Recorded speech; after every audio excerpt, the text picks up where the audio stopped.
तो डाल दो, नई हेडिंग डाल दो आज। लेंथ ऑफ, उसी का पार्ट है ये, कल हमने जो कॉमन टेंजेंट्स देखे थे ना उसी का पार्ट है। Length of internal and external common tangent, length of internal and external common tangent, length of internal and external common tangent.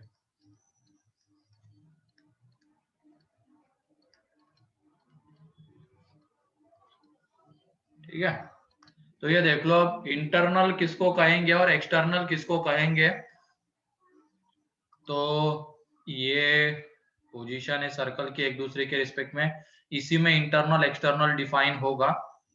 तो ये कॉमन टेंजेंट है। ठीक है, ये कैसा कॉमन टेंजेंट है बताओ?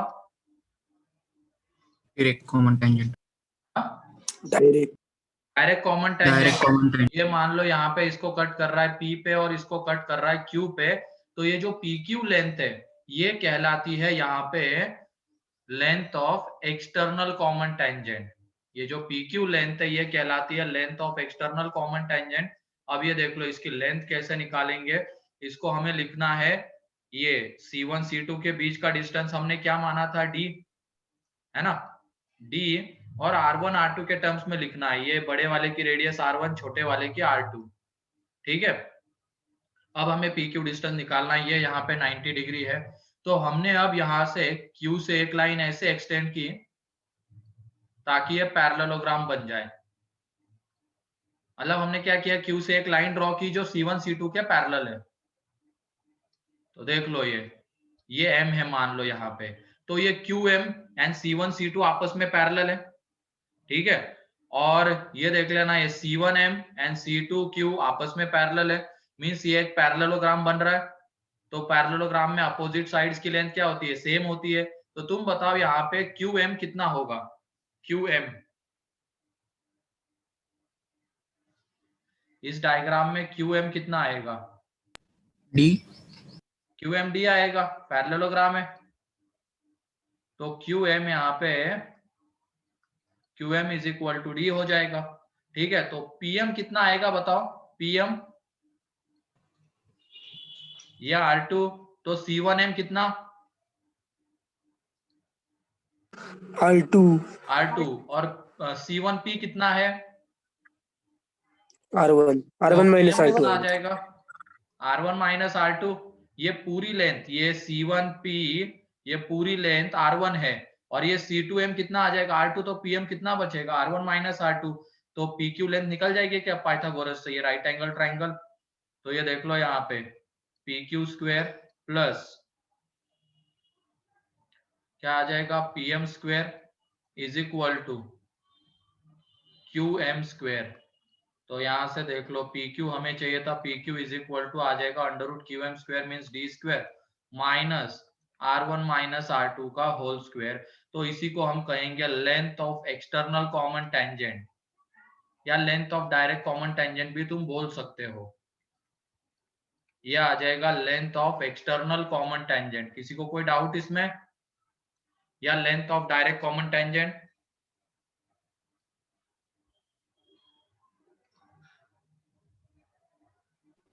No sir. सर अब तक क्या क्या सिखाया? हाँ, अब तक क्या क्या हुआ? अब तक यही हुआ है बस।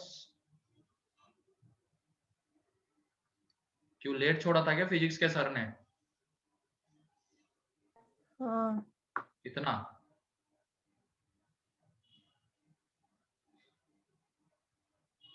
एक मिनट, 2 मिनट? 15 10 बज, हाँ 20 मिनट।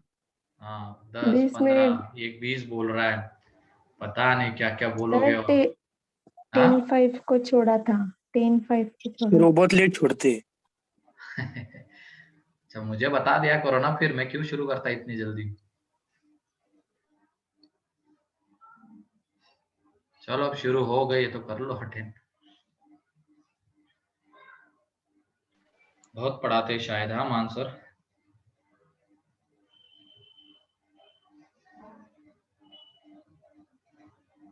हर बार ही छोड़ते ना शायद लेट। हाँ सर। हाँ सर। चलो कोई नहीं।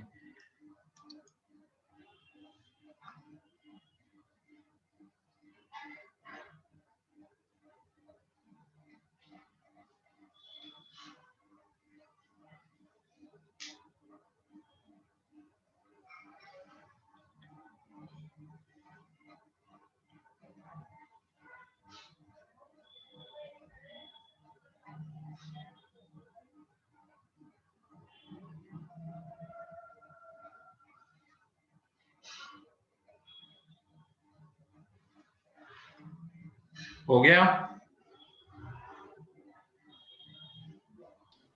Yes sir. तो ये हो गया length of external common tangent, या इसको तुम length of direct common tangent भी बोल सकते हो। अब आ जाते हैं इंटरनल कॉमन टेंजेंट या ट्रांसवर्स कॉमन टेंजेंट की लेंथ। तो उसके लिए डायग्राम थोड़ी अलग होगी, उसमें हमें ट्रांसवर्स कॉमन टेंजेंट की हेल्प लेनी होगी।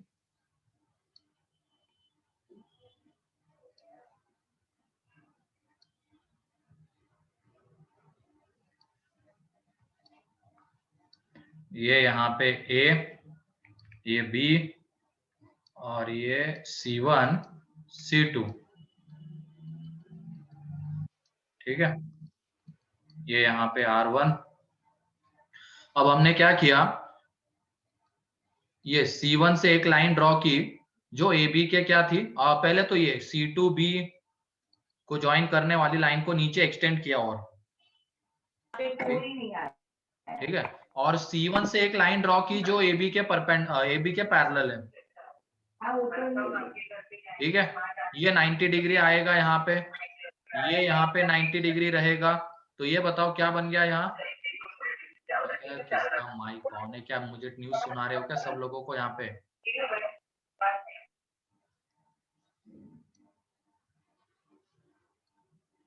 तो ये डायग्राम बन जाती है। हमने क्या किया, C2B को ज्वाइन करने वाली लाइन को नीचे एक्सटेंड किया एंड C1 से एक लाइन ड्रॉ की जो AB के क्या है, पैरेलल है। अब ये बताओ ये एंगल कितना आएगा, ये वाला 90 डिग्री। 90 डिग्री आएगा ना, क्योंकि AB जो लाइन है एंड ये C1, इसको नाम देते हैं N, C1 N जो लाइन है आपस में पैरेलल है। और ये देख लो AB लाइन C2B के जो लाइन है उसके परपेंडिकुलर है, तो C1 N भी उसके परपेंडिकुलर रहेगा। मींस यहाँ पे एक तरीके से देखा जाए ये क्या बन रहा है, ये C1 ABN क्या है, रेक्टेंगल है। और ये देख लो अब ये वाली लेंथ कितनी आ रही है, ये R1, या तो ये हटाओ, ये रेक्टेंगल बन गया, ये R1 है, ये R1 है, ठीक है। ये भी कितना आ जाएगा, N भी कितना आ जाएगा, या BN R1 BN is equal to R1 आ जाएगा। यहाँ पे quadrilateral C1A BN is rectangle, therefore B1N R1 आ जाएगा, C2B R2 है, ठीक है।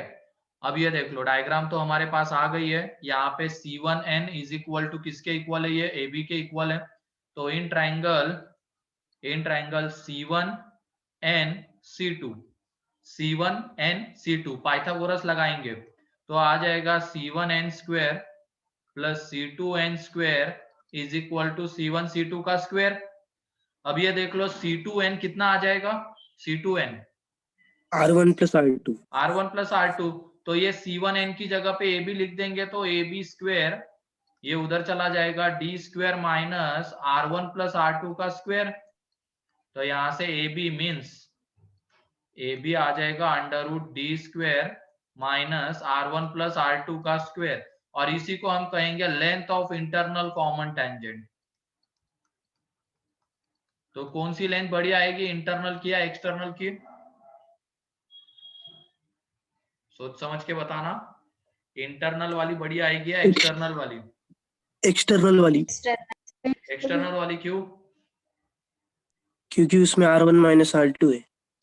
इसमें देखो R1 प्लस R2 सब्ट्रैक्ट हो रहा है, D स्क्वायर में से ये क्वांटिटी सब्ट्रैक्ट हो रही है ना, तो D स्क्वायर में से R1 प्लस R2 का स्क्वायर सब्ट्रैक्ट हो रहा है एंड यहाँ पे डी स्क्वायर में से R1 माइनस R2 का स्क्वायर सब्ट्रैक्ट हो रहा है, तो यहाँ पे मिनिमम क्वांटिटी सब्ट्रैक्ट हो रही है और यहाँ पे मैक्सिमम क्वांटिटी सब्ट्रैक्ट हो रही है। इसकी वजह से ये length of internal common tangent छोटा रहेगा as compare to length of external.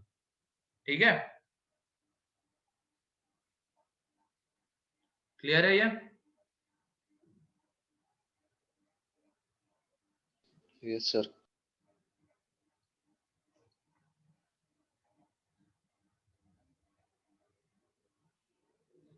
तो length of external common tangent and length of internal common tangent, internal common tangent की लेंथ को तुम length of transverse common tangent भी बोल सकते हो एंड एक्सटर्नल वाले को length of direct common tangent भी बोल सकते हो।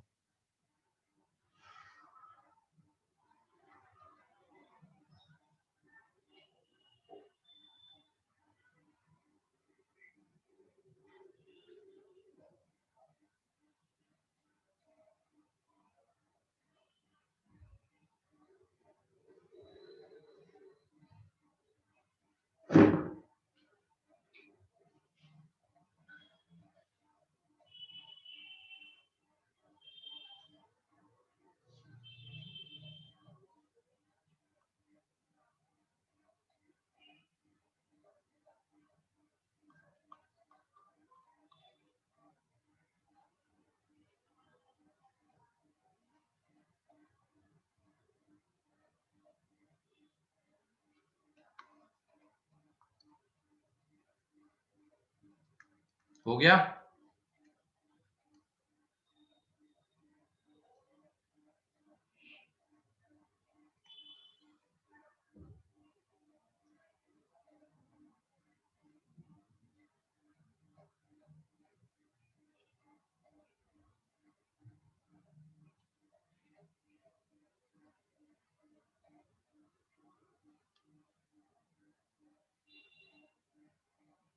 हो गया।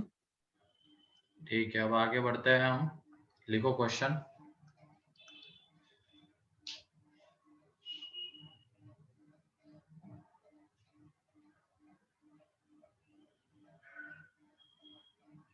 दो इक्वेशन गिवन है सर्कल के हमें। ये S1 सर्कल है X square plus Y square is equal to 1 and S2 circle है x माइनस 1 का स्क्वायर प्लस y माइनस 3 का square is equal to 4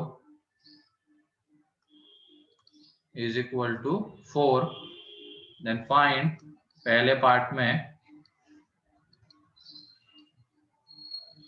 number of common tangents,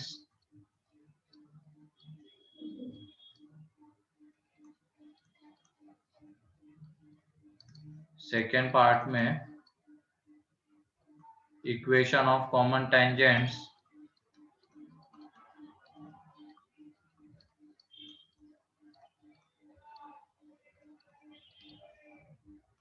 third part में length of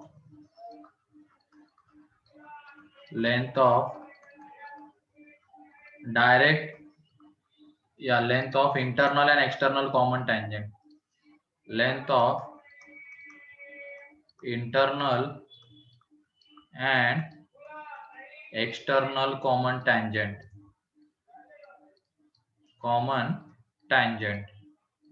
यहाँ पे bracket में लिख लेना इफ पॉसिबल। अगर टेंजेंट ही पॉसिबल नहीं होगा तो इक्वेशन कहाँ से लिखोगे? यहाँ पे भी इफ पॉसिबल।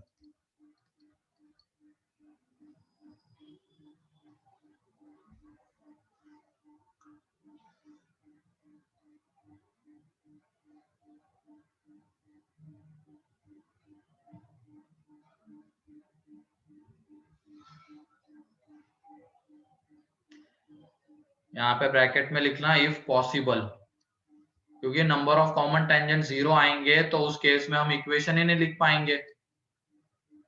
और सेम चीज यहाँ पे भी length of external and internal common tangent में इफ पॉसिबल, अगर पॉसिबल होगा तभी।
कितने कॉमन टेंजेंट्स आएंगे?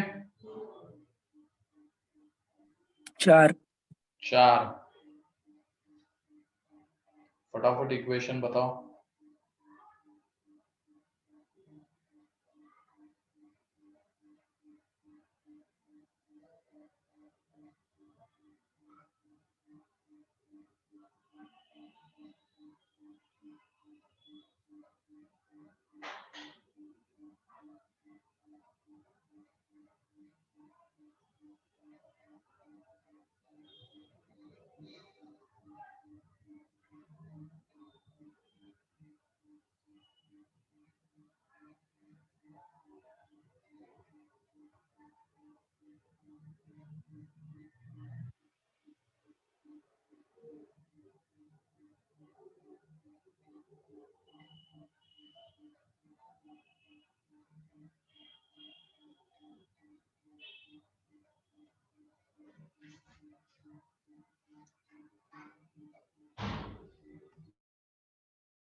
इक्वेशन आ रहा है क्या?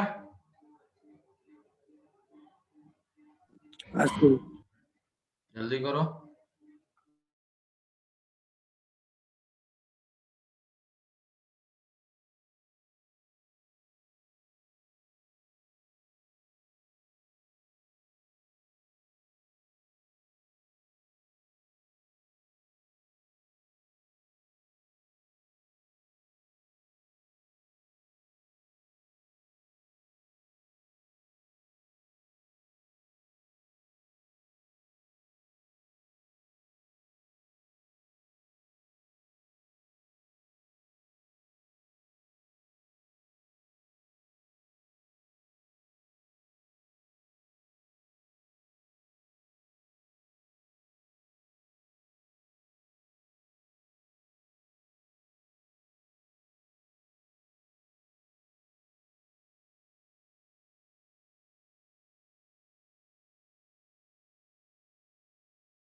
चलो देखो अब यहाँ पे तो हम तो पूरा दिन लगा दे वो निकालने में।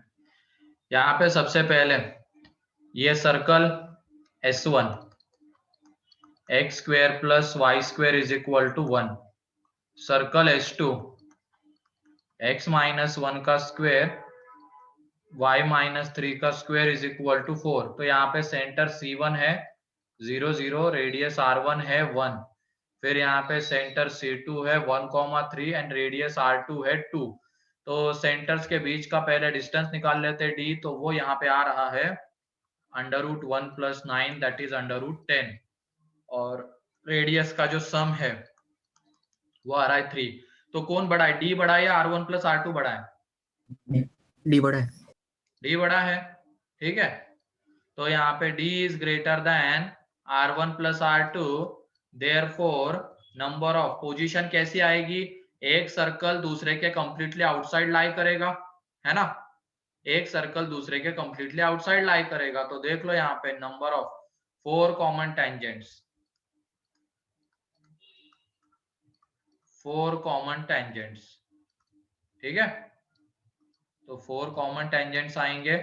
अब पोजीशन देख लो, ड्रॉ कर लेते हैं। छोटा सर्कल कौन सा, S1 छोटा है, ठीक, उसको यहाँ पे ऐसे, ये S1, फिर उसके बाद ये S2, ये इसका सेंटर C2, इसका सेंटर C1। सर आ गई क्वेश्चन। ठीक है, देख लो एक मिनट। अब यहाँ पे ये डायरेक्ट कॉमन टेंजेंट है, एक ही ड्रॉ कर लेते हैं हम, नीचे से भी एक आएगा, इसका पॉइंट ऑफ इंटरसेक्शन D, ये 0 0, यहाँ पे इसके कोऑर्डिनेट से 1,3। तो किस रेशियो में डिवाइड करेगा D इसको, C2 C1 को, C2 C1, अरे C2 C1 बोल रहा हूं मैं, 2:1 R2 और इसकी रेडियस R1 है।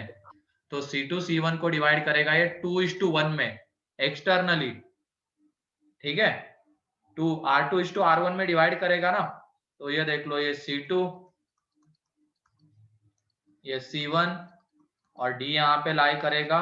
तो ये 2:1 में डिवाइड करेगा इसको एक्सटर्नली। तो x इज इक्वल टू देख लो 0 - 1 upon 2 - 1 and y is equal to 0 - 3 upon 2 - 1। तो यहाँ से जो D के कोऑर्डिनेट्स है वो आ रहे हैं -1, -3। ये D के कोऑर्डिनेट्स आ जाएंगे, ठीक है, D के कोऑर्डिनेट्स -1, -3। अब इक्वेशन देख लो कैसे लिखेंगे। D से पास होने वाली एक line, let equation of tangent, let equation of tangent y + 3 m × x + 1। ये इक्वेशन ऑफ टेंजेंट ले ली हमने। तो ये आ रही है यहाँ पे mx - y, mx - y, और फिर उसके बाद y, इसको इधर लेके आ रहे हैं हम, m - 3 इज इक्वल टू 0। अब दोनों में से कोई भी एक सर्कल उठा लो जिसका सेंटर C1 है, या तो वो उठाओ, मतलब S1 उठाओ या तो S2 उठाओ। ये लाइन उसके ऊपर टेंजेंट है। तो अगर मान लो हम S1 को कंसीडर कर रहे हैं, तो सेंटर से डिस्टेंस, ये मान लो ये P है और ये Q है, तो यहाँ पे C1P इज इक्वल टू किसके इक्वल आ जाएगा, R1। तो इसकी हेल्प से अब हम इसके इक्वेशंस लिखेंगे। क्या नहीं समझ में आ रहा है साक्षी? कल का लेक्चर तुमने नहीं किया, रिकॉर्डेड तुमने देखा नहीं होगा, किया, देखा। क्या नहीं समझ में आया इसमें? इसके पहले वाला वो C1 C2 कैसे निकाला आपने? क्या? C1 C2 हाँ, कैसे निकाला वो बता फिर से। वो ऐसे टपका है, आसमान से आके टपका है वहां पे वो C1 C2। मतलब ये सवाल है क्या पूछने लायक? ये पूछने लायक सवाल है क्या सार्थक, समर्थ? नहीं सर। फिर नहीं समझा। क्या नहीं समझा C1 C2 में तुम्हें? वो सेंटर है उसके।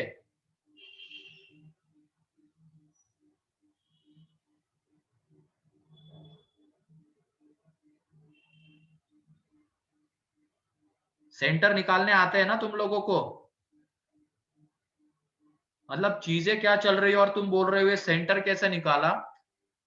मतलब ये जो चीजें पढ़ रहे हो तुम एक तरीके से बर्बाद है पूरा वो।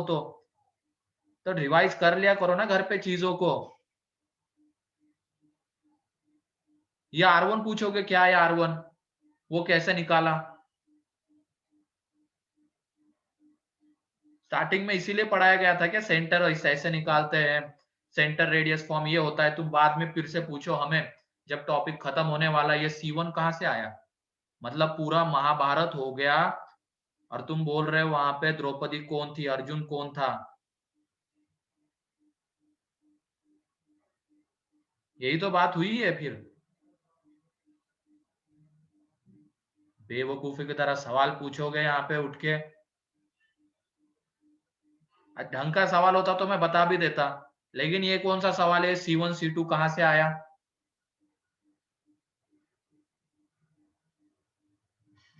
सवाल पूछने से पहले भी थोड़ा सा सोच लिया करो हम पूछ क्या रहे हैं। कोई कल उठ के पूछेगा ये R1 कहाँ से आया, R2 कहाँ से आया, पूरा टॉपिक पढ़ने के बाद क्या बोलूंगा मैं उसको? और तुम ही बताओ क्या बोलना चाहिए उसको?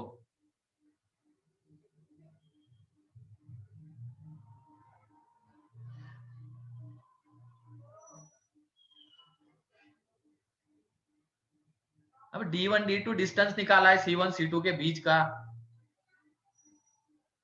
क्या पढ़ा क्या है फिर तुमने? क्यों तुम बोल रहे हो रिकॉर्डेड तुमने देखा? क्या देखा रिकॉर्डेड में तुमने?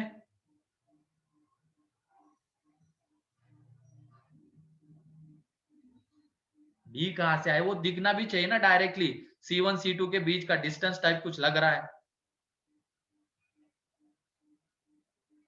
हद। ये C1 C2 के बीच का डिस्टेंस है डी। डिस्टेंस फॉर्मूला लगाया है, वो होता है x2 माइनस x1 का square plus y2 minus y1 का स्क्वायर।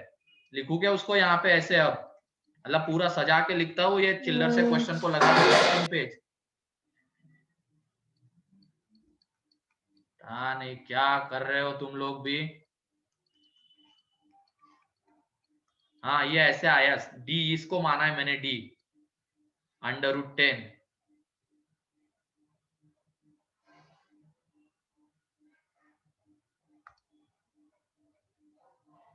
यहाँ पे देखो, अब हमने क्या कंसीडर किया? एक सर्कल कंसीडर किया S1, ठीक है, S1 कंसीडर किया। इस टेंजेंट का इक्वेशन हमने क्या एज्यूम किया? ये वाला, मतलब पॉइंट तो हमें मिल गया था डी पॉइंट, हमने इसका स्लोप m माना है, इसका स्लोप हमने m माना। अब सेंटर से परपेंडिकुलर डिस्टेंस निकाल लिया, ये C1P, ये किसके इक्वल आ रहा है? R1। तो C1P डिस्टेंस निकालेंगे अब डिस्टेंस फॉर्मूले से, वो भी लिख देता हूं मैं यहाँ पे। डिस्टेंस फॉर्मूला ऐसे निकालते हैं, मतलब जो हर एक चीज में बताऊंगा ऐसे लिखते जाऊंगा। ये बोर्ड का पेपर में तुम्हें लिखवा रहा हूँ। ये पॉइंट होता है, ये लाइन होती है ax plus by plus c, एक पॉइंट होता है x1 y1। ये डिस्टेंस निकालने के लिए हम इस फॉर्मूले का यूज करते हैं। पहले ये बताऊंगा और फिर वो सॉल्व करूंगा। ऐसे ही करना चाहिए ना? नहीं। फिर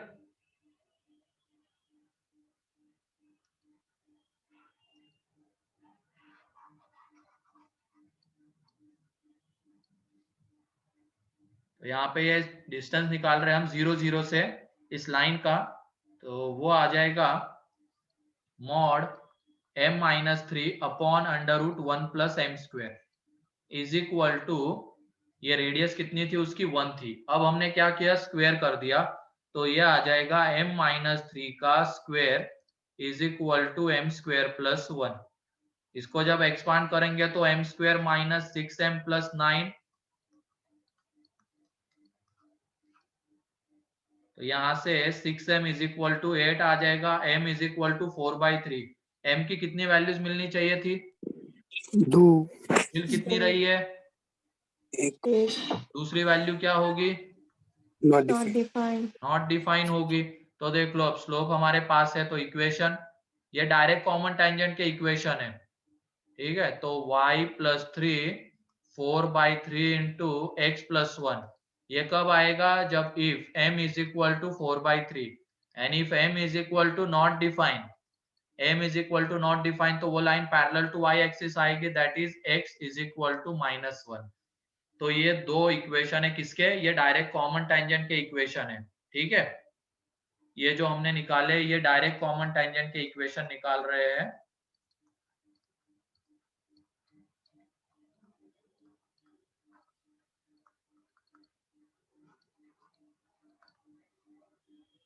अब उसके बाद ट्रांसवर्स, ट्रांसवर्स के लिए अब टी पॉइंट हमें लेना पड़ेगा।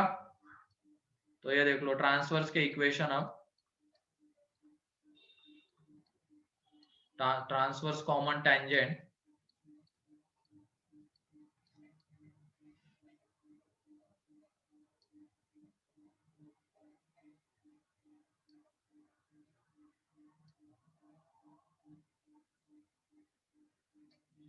ये फिर यहाँ पे ये C2, ये C1, ये बताओ ये टी पॉइंट इसको किस रेशियो में डिवाइड करेगा? C2 C1 को 2:1। 2:1 में इंटरनली डिवाइड करेगा। तो ये देख लो, ये सेक्शन फॉर्मूला लगा रहे हैं हम, इसके कोऑर्डिनेट्स x, y 2:1 में इंटरनली डिवाइड कर रहा है, तो x इज इक्वल टू आ जाएगा 0 + 1/3 and y is equal to आ जाएगा 0 + 3/3। तो x is equal to 1/3 and y is equal to 1। ये t के कोऑर्डिनेट्स आ गए, तो यहाँ से हमने एक लाइन का इक्वेशन लिख लिया स्लोप m मानते हुए, मतलब टेंजेंट का equation. Let equation of tangent, let equation of tangent ये आ जाएगा y - 1 m इंटू x - 1/3। ये टेंजेंट का इक्वेशन आ गया। ठीक है, थोड़ा सा इसको सिंप्लीफाई कर लेते हैं। ये 3 एलसीएम ले लिया, तो 3 × y - 1 m × 3x - 1, तो ये आ रहा है 3mx - 3y + 3 - m is equal to 0। ठीक है, ये वो इक्वेशन आ रहा है।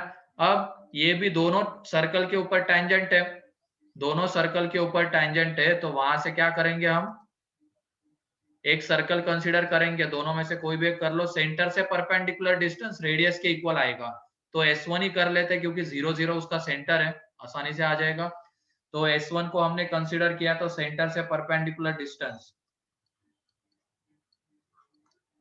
अपॉन ये कितना आ जाएगा यहाँ पे √9m² + 9 इज इक्वल टू 1। अब स्क्वायर कर देंगे तो यहाँ पे ये 9 - 6m + m² is equal to 9m² + 9। तो ये 9 गया, एक तरफ जब लेके आएंगे तो ये आने वाला है 8m² + 6m is equal to 0। तो यहाँ से m बाहर आ जाएगा, ये 8m + 6 इज इक्वल टू 0। तो यहाँ से m is equal to 0 and m is equal to -3/4। तो m की दो वैल्यूज आ गई। तो m अगर 0 होगा तो टेंजेंट का इक्वेशन आएगा y is equal to 1, and जब ये होगा m -3/4, तो देख लो y - 1 -3/4 × x - 1/3 यहाँ से निकाल लो। तो ये ट्रांसवर्स कॉमन टेंजेंट के इक्वेशन है, और ये जो हमने पहले निकाले ये दो, ये डायरेक्ट कॉमन टेंजेंट के इक्वेशन है। अब उसके बाद लेंथ ऑफ ट्रांसवर्स एंड ये तो हमें निकाल direct internal and external common tangent निकाल सकते हैं। फॉर्मूला सीधा, length of external common tangent ये आ जाएगा d² - r1 - r2 का स्क्वायर। तो यहाँ से d² आ जाएगा 10 एंड r1 - r2 मीन्स 2 - 1, तो 1, तो यहाँ से ये 3 एंड इंटरनल की जब लेंथ निकालेंगे तो ये d² - r1 + r2 का स्क्वायर। तो यहाँ से ये 10 - 9 दैट इज 1। लिख लो, चलो अब इसको।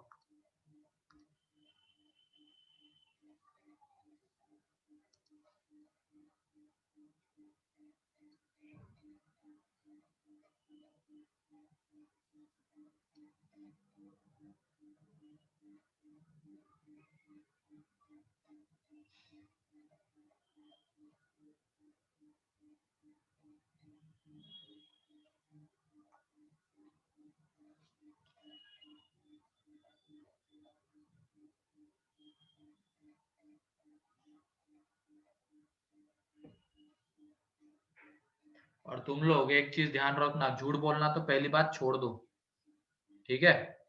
अगर नहीं देखा है तो बोल दो सीधा। झूठ तो ऐसे बोलते हो कि पता नहीं, सामने वाले को समझ में नहीं आया, सामने वाले को जैसे तुमने बेवकूफ समझ रखा है। हम तो झूठ बोलते रहे, क्या ही पता चल रहा होगा सामने वाले को। इतना भी अपने आप को 30 मार खा मत समझना।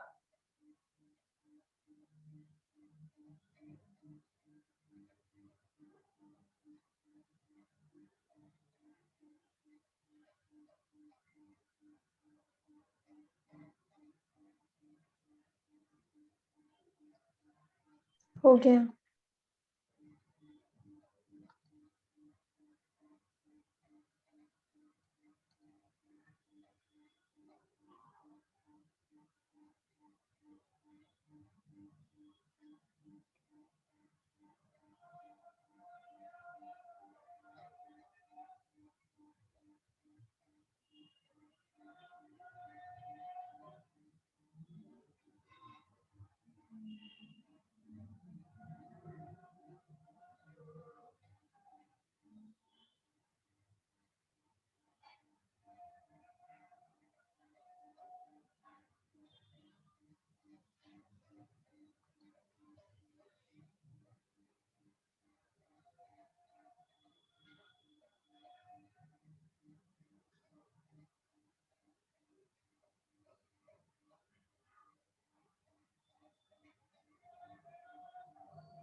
सर नेक्स्ट पेज लो ना।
अरे इसको प्रॉपर्टी मत बोलना, ठीक है हर्षवर्धन। यहाँ पे डाटा ऐसा था, उसकी वजह से वो एक दूसरे के परपेंडिकुलर आए।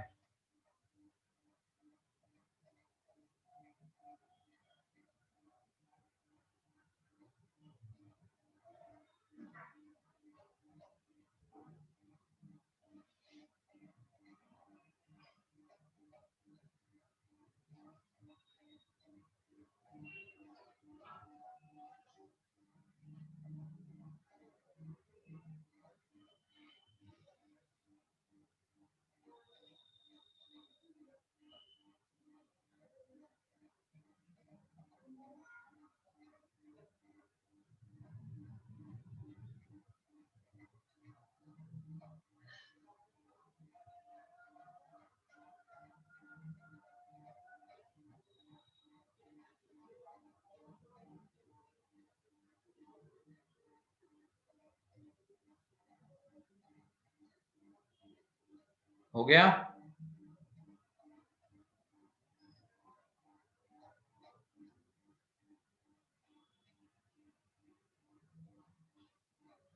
चलो ठीक है, नेक्स्ट।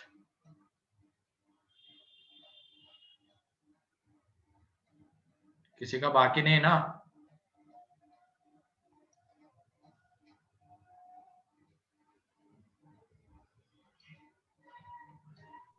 No sir. ठीक है, नेक्स्ट क्वेश्चन। अब मतलब नेक्स्ट कंसेप्ट के ऊपर आ जाते हैं। इसके क्वेश्चन तो तुम कर लोगे क्योंकि थ्योरी पार्ट में ही लगभग सारी चीजें मैंने बता दी है। हाँ जल्दी लिखो, थ्योरी पार्ट में ही लगभग सारी चीजें कवर हो गई है। ये एक बस क्वेश्चन था जिसमें अगर टेंजेंट के इक्वेशन निकालने की बारी आती है तो वो थोड़ा सा लेंदी बन जाता है। बाकी नंबर ऑफ टेंजेंट्स बताने हैं, पोजीशन एक दूसरे के रिस्पेक्ट में बतानी है, तो डी में एंड R1 R2 में वो रिलेशन जो भी आ रहा होगा उसके अकॉर्डिंगली हम बताएंगे, ठीक है। एंड बाकी के जितने भी बनेंगे, अगर मान लो टच कर रहे एक दूसरे को एक्सटर्नली, तो उनके सेंटर्स के बीच का डिस्टेंस R1 प्लस R2 के इक्वल होगा, ये याद रखना। तो उसी तरीके के क्वेश्चन बनेंगे उस पे, simple simple.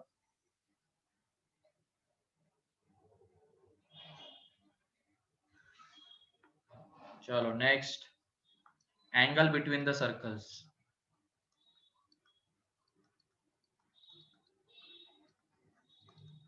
Angle between circles तो लिखो, angle between the tangents,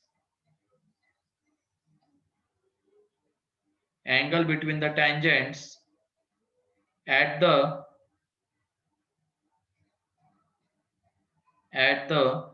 point of intersection of circles,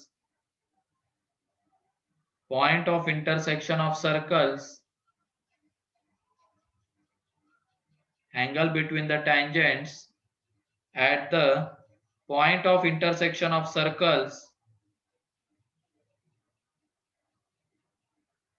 is angle between the circles, is angle between the circles. तो देख लो ये क्या कह रहा है, एंगल बिटवीन द सर्कल्स के लिए दोनों सर्कल इंटरसेक्टिंग होना मस्ट है, तभी हम वहां पे जो, जैसे ये डायग्राम है, क्या बोला गया पहले वो बता देता हूँ। Angle between the circle means ये पहले वाले का सेंटर है C1, ये दूसरे वाले का सेंटर है C2। अब ये जिस पॉइंट पे इंटरसेक्ट कर रहे हैं ना, जैसे ये वाला पॉइंट या ये वाला पॉइंट, दोनों में से कोई एक कंसिडर करो। यहाँ पे अगर हम दोनों के ऊपर टेंजेंट ड्रॉ करते हैं, जैसे एक सर्कल के ऊपर एक टेंजेंट एंड इस सर्कल के ऊपर एक टेंजेंट, उनके बीच का जो एंगल आएगा, उनके बीच का जो एंगल आएगा वही रहेगा एंगल बिटवीन द टेंजेंट्स। ठीक है, वही रहेगा एंगल बिटवीन द टेंजेंट्स। तो ये देख लो, पहले हम यहाँ पे टेंजेंट ड्रॉ कर रहे हैं,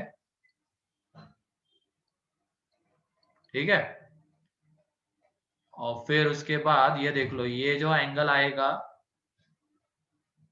ये 90 डिग्री रहेगा, ये ब्लू वाला पहले टेंजेंट,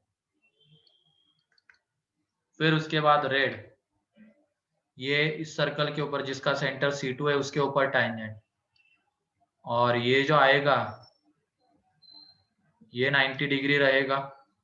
ठीक है, अब ये देख लो टेंजेंट्स के बीच का एंगल कौन सा आ रहा है, ये जो रेड वाला टेंजेंट है, या इन लाइंस को हम दूसरे इससे ड्रॉ करते हैं, ये जो लाइन है ना,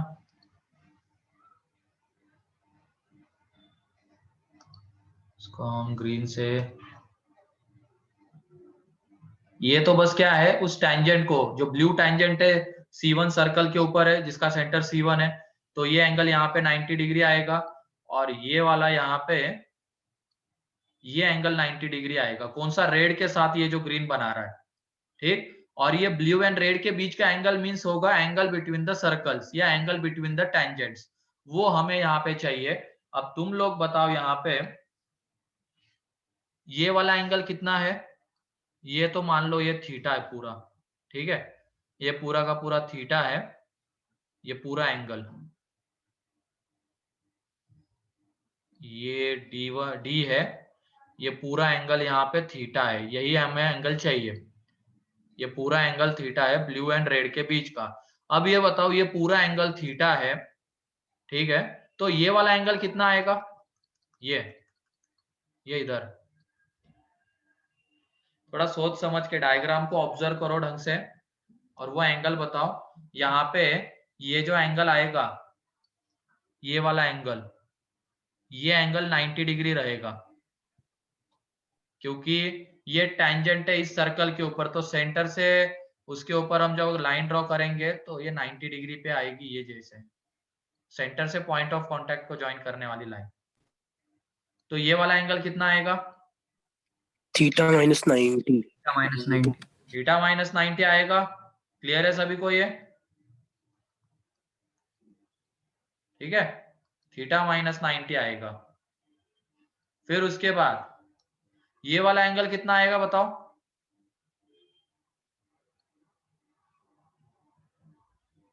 ये वाला एंगल थीटा माइनस 90।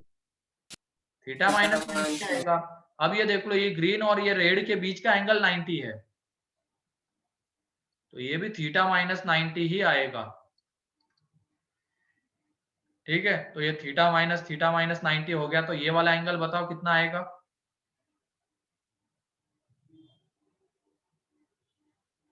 ये पूरा एंगल थीटा था, इसको हम ये मान लेते हैं। तो एंगल C1A C2 ये क्या रहेगा, थीटा में से हमें क्या क्या माइनस करना है, ये वाला एंगल माइनस कर देंगे और ये वाला एंगल माइनस कर देंगे, means 2 times of theta minus π/2, that is ये आ जाएगा π-2 थीटा, π-थीटा, ये एंगल रहेगा ये वाला, ठीक है, ये वाला एंगल रहेगा, ठीक। और ये theta angle between the tangent से, ध्यान रखना। अब हम क्या कर रहे हैं, इसमें कोसाइन रूल लगा देंगे in triangle C1A C2, cosine rule. C1A distance कितना है, C1A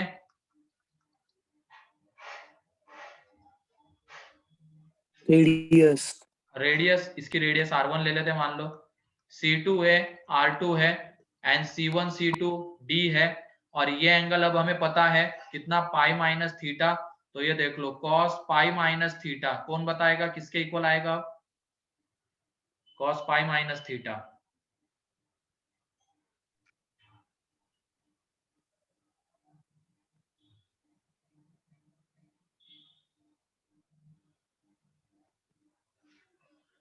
चलो भूल गए तुम लोग, और क्या एक्सपेक्ट कर सकते हैं। ये R1 square plus R2 square minus D square upon 2R1 R2, ये आएगा कोसाइन रूल से। ठीक है, तो यहां से कॉस थीटा, ये cos pi minus theta minus cos theta रहता है, R1 square plus R2 square minus D square on 2R1 R2। तो cos theta is equal to आ रहा है minus times of R1 square plus R2 square minus D square upon 2R1 R2। ठीक, तो ये इस तरीके से हमें मिलेगा उनके बीच का एंगल। ये बताओ आप, टेंजेंट्स के बीच में कितने एंगल्स मिलेंगे हमें? दो टेंजेंट लाइंस है, और लाइंस के बीच में दो एंगल्स होते हैं, इसके वजह से टेंजेंट्स के बीच में भी दो एंगल्स रहेंगे। एक एक्यूट आ रहा होगा तो दूसरा ऑब्ट्यूस आएगा। तो उससे बचने के लिए हम क्या कर देंगे, अब यहाँ पे cos theta is equal to mod लगा देंगे। तो इससे हमें हमेशा कैसा एंगल मिलेगा? Acute. Theta is acute angle between tangents, that is acute angle between circles।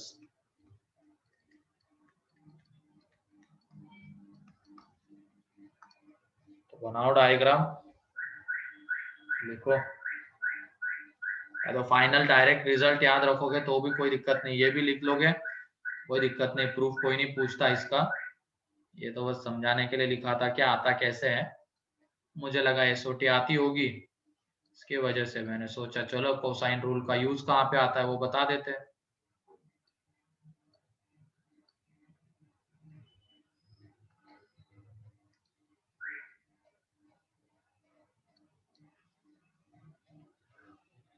लिखना है क्या ये प्रूफ?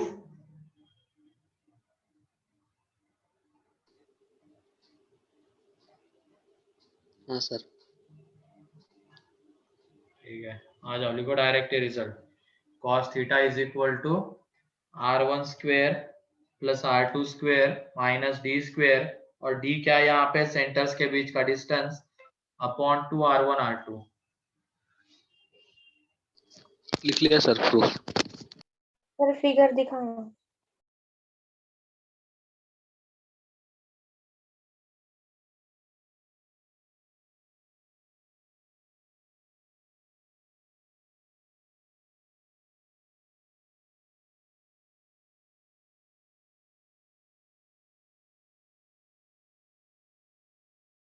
हो गया सर।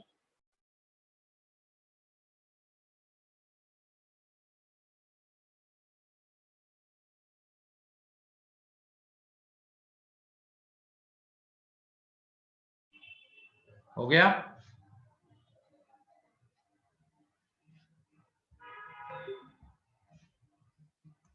अब उसके बाद लिख लो इसमें ऑर्थोगोनल सर्कल्स, इसी में एंगल बिटवीन द सर्कल्स में ही orthogonal circles.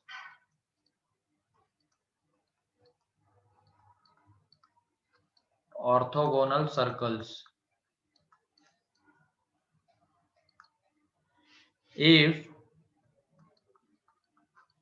if angle between the circles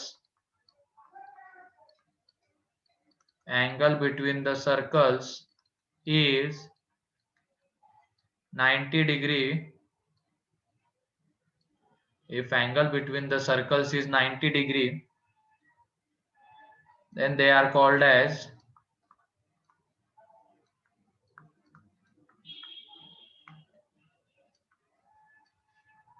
orthogonal circles।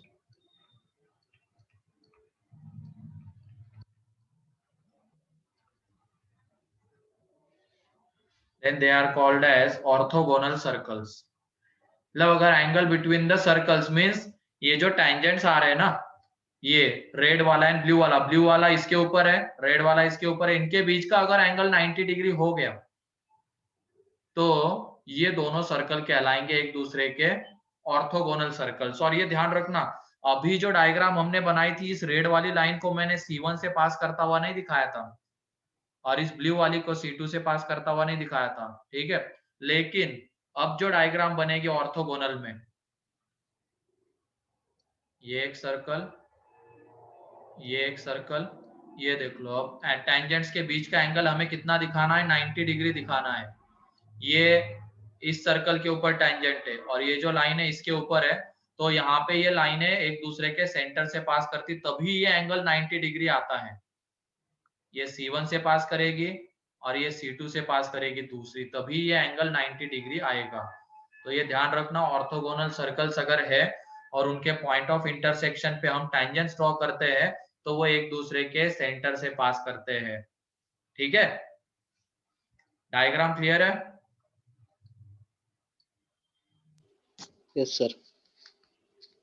और जो पहली वाली डायग्राम में मैंने नहीं दिखाया था वैसा, लेकिन यहाँ पे ऑर्थोगोनल में ऐसा होगा। और ऑर्थोगोनल में ऐसा होगा तो देख लो, थीटा कितना आने वाला है, 90 डिग्री, तो कॉस थीटा कितना हो जाएगा, कॉस थीटा 0 हो जाएगा। कॉस थीटा 0 हो जाएगा तो कंडीशन हमें अपने आप मिल रही है, क्या आ जाएगा, R1 square plus R2 square is equal to T square. तो ये कंडीशन आएगी ऑर्थोगोनैलिटी की, condition of orthogonality of two circles. R1 square plus R2 square is equal to D square means R1 square, यहाँ पे वैसे Pythagoras से भी हम बोल सकते हैं, 90 डिग्री बन रहा है यहाँ पे। R1 square plus R2 square is equal to क्या होना चाहिए, D स्क्वायर होना चाहिए, C1 C2 के बीच के डिस्टेंस का स्क्वायर, है कि नहीं।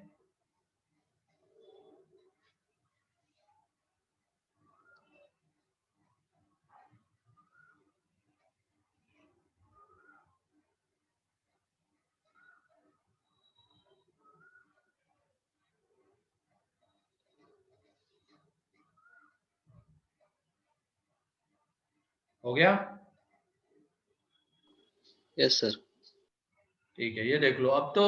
और ये कंडीशन देखो किसमें लगानी है, जब सर्कल हमें पता होंगे सेंटर रेडियस फॉर्म में तो डायरेक्टली हम इससे बता देंगे। लेकिन अगर मान लो सर्कल जनरल फॉर्म में गिवन है तो कंडीशन ऑफ ऑर्थोगोनैलिटी क्या आती है, तो लिख लेना, इफ सर्कल्स आर, ये कब कंडीशन ऑफ ऑर्थोगोनैलिटी ये कब यूज करनी है, जब सर्कल्स हमें गिवन रहेंगे सेंटर रेडियस फॉर्म में। एंड जो अगली बता रहा हूं, if circles are in general form, मतलब S1 जो सर्कल है उसका इक्वेशन है x square plus Y square plus 2g1x plus 2f1y plus c1।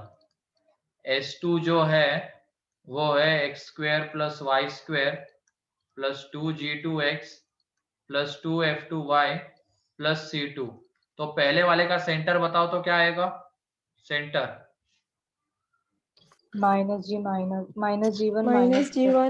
Minus F1 and इसका centre minus G2 minus F2। R1 क्या आएगी,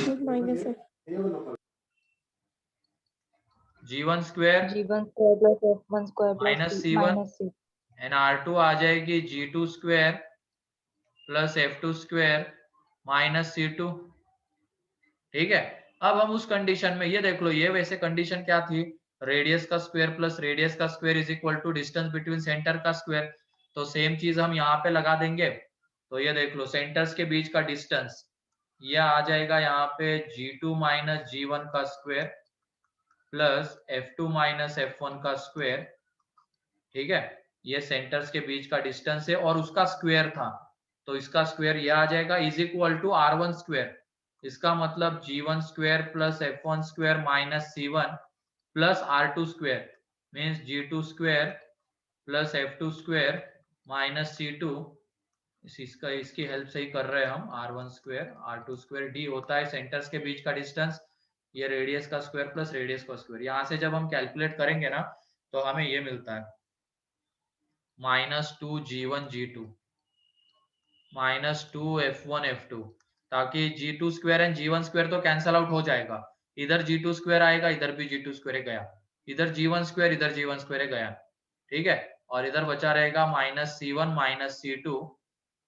तो यहाँ से देख लो कंडीशन ऑफ ऑर्थोगोनैलिटी जब जनरल फॉर्म में गिवन रहेगा तो वो है 2g1g2 2f1f2 is equal to c1 plus c2।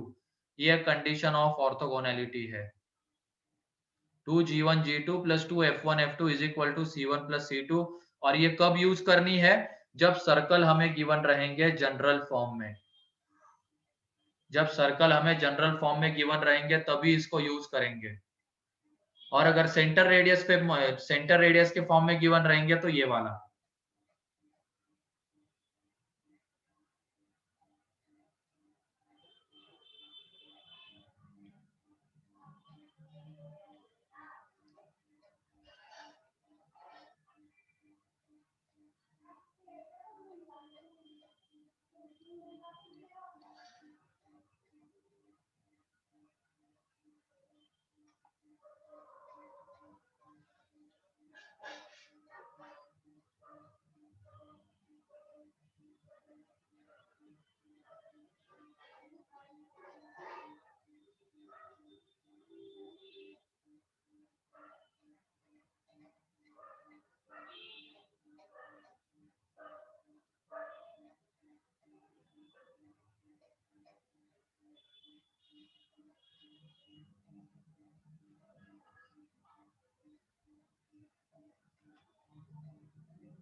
हो गया?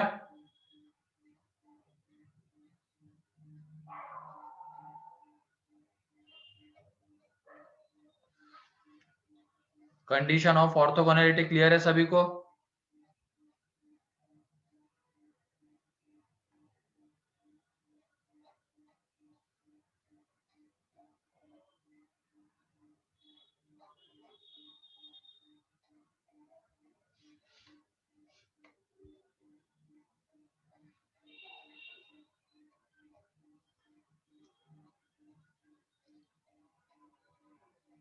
ठीक है, क्वेश्चन लिखो अब इसके ऊपर। Find the value of k, find the value of k if circles x square plus y square plus 5x plus 3y plus 7 is equal to 0 and x square plus y square minus 8x plus 6y plus k is equal to 0 are orthogonal to each other, are orthogonal to each other.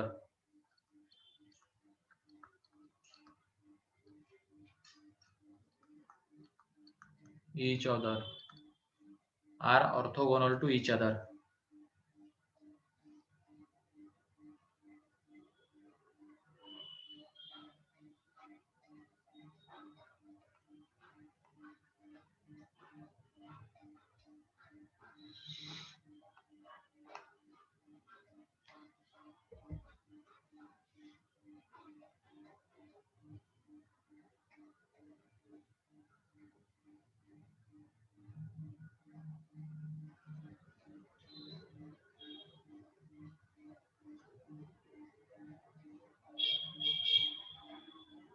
कौन सी condition use करेंगे?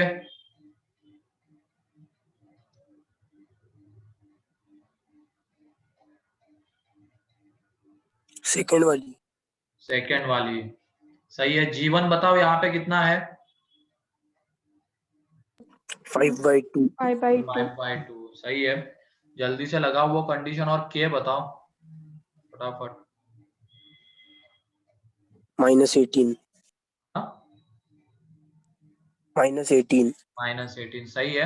ये देख लो G1 5/2 है, F1 3/2 है, G2 -4 है, F2 3 है, तो ये देख लो 2g1, तो 5/2 g2 -4 प्लस 2f1 3/2 और ये यहाँ पे -8/2 is equal to C1 plus C2 mean 7 plus k. और यहाँ पे एक चीज और ध्यान रखना, ये जो कांस्टेंट टर्म होंगे ना इक्विलिटी के एक तरफ होने चाहिए, मतलब लेफ्ट हैंड साइड में ही होने चाहिए, ठीक है। जनरल फॉर्म में होना चाहिए सर्कल। मान लो इधर दिया हुआ है तो पहले उसको उधर ले आएंगे और फिर यूज करेंगे फॉर्मूले में जो कंडीशन है उसमें। यहाँ पे देख लो, अब ये 2 2 गया 4, ये -20, ये 2, ये 3 और ये 9 इक्वल टू 7 प्लस के। तो k इज इक्वल टू जब निकालेंगे तो ये आ जाता है -18, तो k is equal to -18। Clear है सभी को?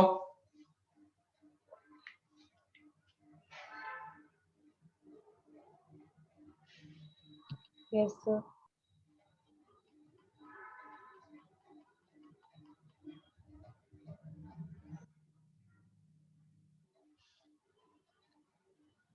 चलो नेक्स्ट क्वेश्चन। अब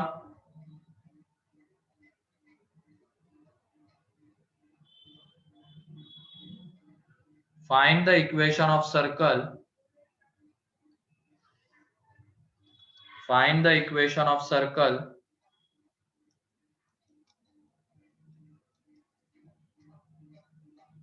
which cuts the circles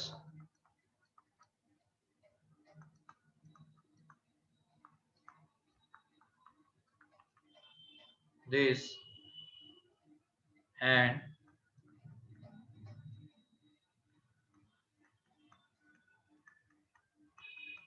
equal to 0 this orthogonally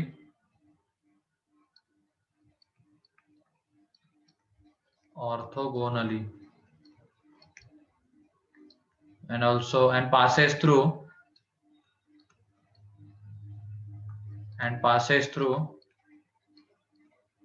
origin।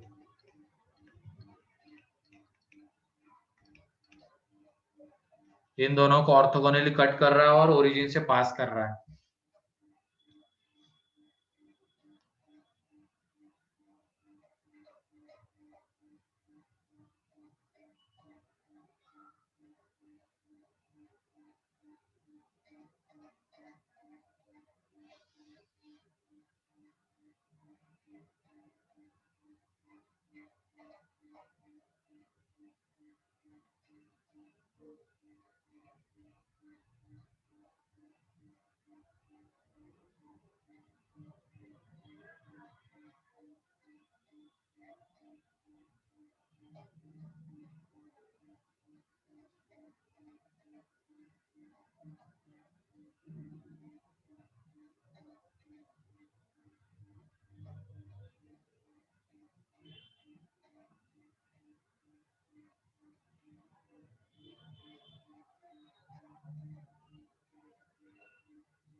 चलो ये तुम्हारा होमवर्क है, इसको कल करके रखना। और एक क्वेश्चन लिख लो होमवर्क में, ये कल करके आना। और एक क्वेश्चन लिखो, find the equation of circle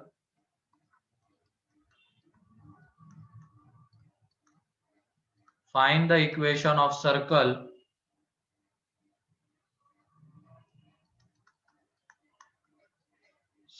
which passes through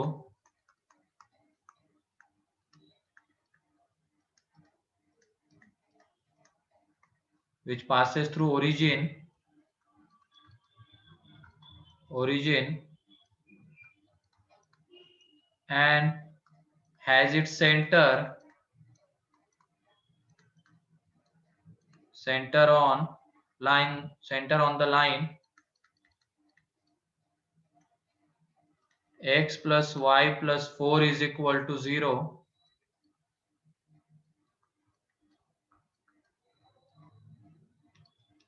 x plus y plus 4 is equal to 0, and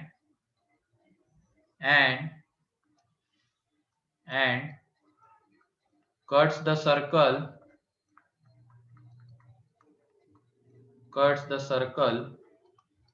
x square plus y square minus 4x plus 2y plus 4 is equal to 0 orthogonally.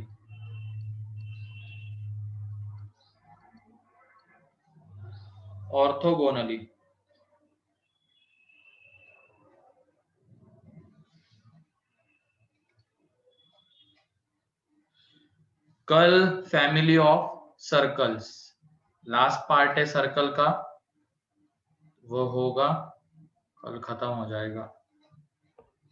Family of circle, हाँ कुछ बोलना है किसी को?